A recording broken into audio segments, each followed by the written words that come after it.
এবার বলবো কিভাবে রূহ কবজ করা হয়। আল্লাহ পাকের আরশের নিচে একটা গাছ আছে। দুনিয়াতে যত প্রাণী আছে সেই গাছে তত সংখ্যক পাতাও আছে। গাছটির নাম শাজারাতুল মুনতাহা। যখন কোনো ব্যক্তির আয়ু শেষ হইবার মাত্র 40 দিন বাকি থাকে, আর ওই গাছটির একটি পাতা আরজাইল আলাইহিস সালামের সামনে জড়িয়ে পড়ে, হয়তো ইয়াতে ওই লোকটার নাম লেখা থাকে। তখন আজরাইল আলাইহিস সালাম বুঝতে পারে আরশের নিচ হইতে প্রত্যেক নামের উপর একটা বিন্দু পানি পড়ে এবং তার রূহ নিবার জন্য তৈরি হন। যার নামের উপর সবুজ বিন্দু পানি পড়ে সে বৎকার, আর যে পাতার উপর এক বিন্দু সাদা রঙের পানির বিন্দু পড়বে আর সে নেককার।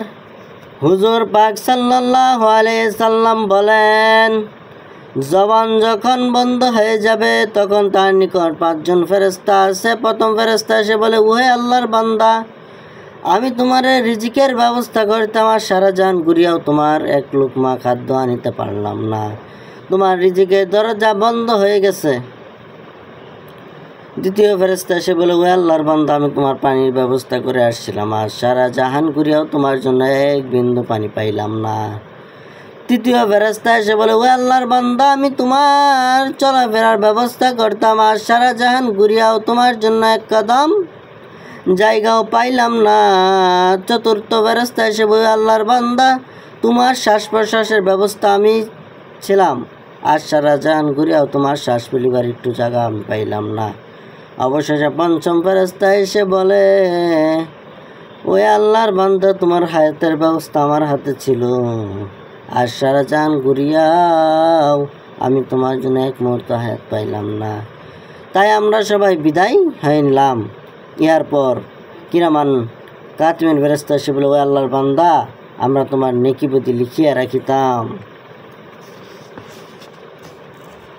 আজ তোমার নেকিবতী কিছুই পাইলাম না। এই কথা বলে দুইজনে 2খানা পুস্তিকা বের করে তার সামনে ধরে।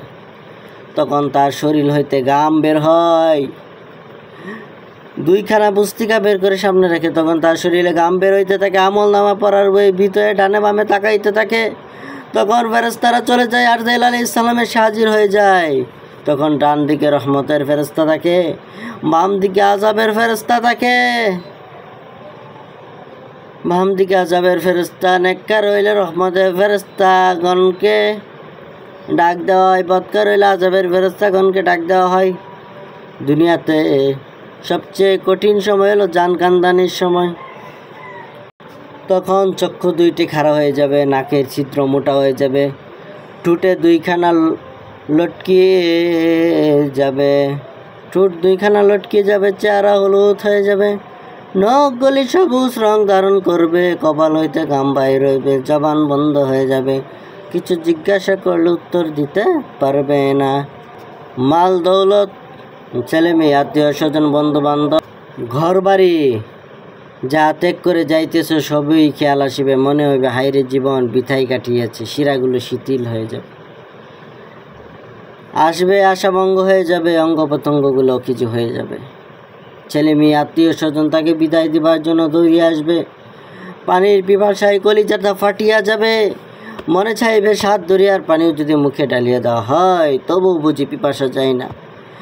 বুদ্ধি বিবেচনা বদলায় যাবে। শয়তান ইমান নিবার জন্য তখন বরফের পানি ভরা পেয়ালায় নিচে বলে পেয়ালা নাড়ায় আর বলে, তোমাকে পানি দিব, তুমি বলো আল্লাহ 2।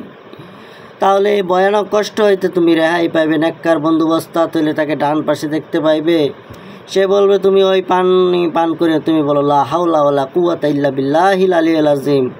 আর নেককার বন্দোবস্ত না হলে ওই সংকট মুহূর্তে পিপাসায় ধৈর্য ধারণ করতে না পেরে একমত হয়ে শয়তানের প্রস্রাব খেয়ে কাফের হয়ে দুনিয়া থেকে বিদায়। ইমাম আবু হানিফা রহমাতুল্লাহ আলাইহি বলেন, যারা ঈমান লাভের কারণে শুকর করে না, মৌতের ভয় করে না, মানুষের উপর জুলুম করে, অধিকাংশ এমন লোকের মৃত্যুর সময় ঈমান হারায় কাফের হয়ে দুনিয়া ত্যাগ করে। আরজাইল আলাইহিস সালামের সাহায্যকারী ফেরেশতা রূহকে টেনে গলা পর্যন্ত যখন আনে আরজাইল আলাইহিস সালামের নিজেই রূহ বাইর করার জন্য, তখন প্রাণ পাখি উড়ে যাবে, শূন্য খাঁচা পড়ে রবে, তোমার লাশটা পড়ে রবে, তোমার দেহখানা পড়ে রবে, তোমার প্রাণ পাখি আরজাইল আলাইহিস সালাম নিয়ে যাবে, দুইখানা হাত দুইখানা পা গতিহীন হয়ে পড়ে থাকবে। হুজুর সাল্লাল্লাহু আলাইহি সাল্লাম বলেন, তখন আসমান হইতে ঘোষণা করা হয়, হে আদম সন্তান, তুমি দুনিয়া ত্যাগ করেছ না দুনিয়া তোমাকে ত্যাগ করেছে? কোথায় তোমার এই বাকপটু জিহ্বা? কে তোমার জবানের শক্তি হরণ করে নিয়েছে? কোথায় তোমার শ্রবণকারী কান? কে তোমাকে বধির করে দিয়েছে? কোথায় তোমার বন্ধু বান্ধব আজ তোমাকে বাঁচাতে পারলো না? কে তোমাকে একাকী করে রেখেছে? যখন গোসল দেওয়ার জন্য তক্তার উপর রাখা হয়, তখন আসমান হইতে চিৎকার করে বলা হয়, হে আদম সন্তান, তোমার সেই বলবান শরীর কোথায়? কে তোমাকে দুর্বল করে দিয়েছে? তোমাকে ধন্যবাদ। যদি তুমি জান্নাতবাসী হয়ে থাকো আর আক্ষেপ যদি তোমার স্থান দুযোগে থাকে, যখন কাফন পরানো হয় তখন 3 বার উচ্চস্বরে ডেকে বলো, হে আদম সন্তান, তোমাকে ধন্যবাদ যদি আল্লাহ পাক তোমার প্রতি সন্তুষ্ট থাকেন।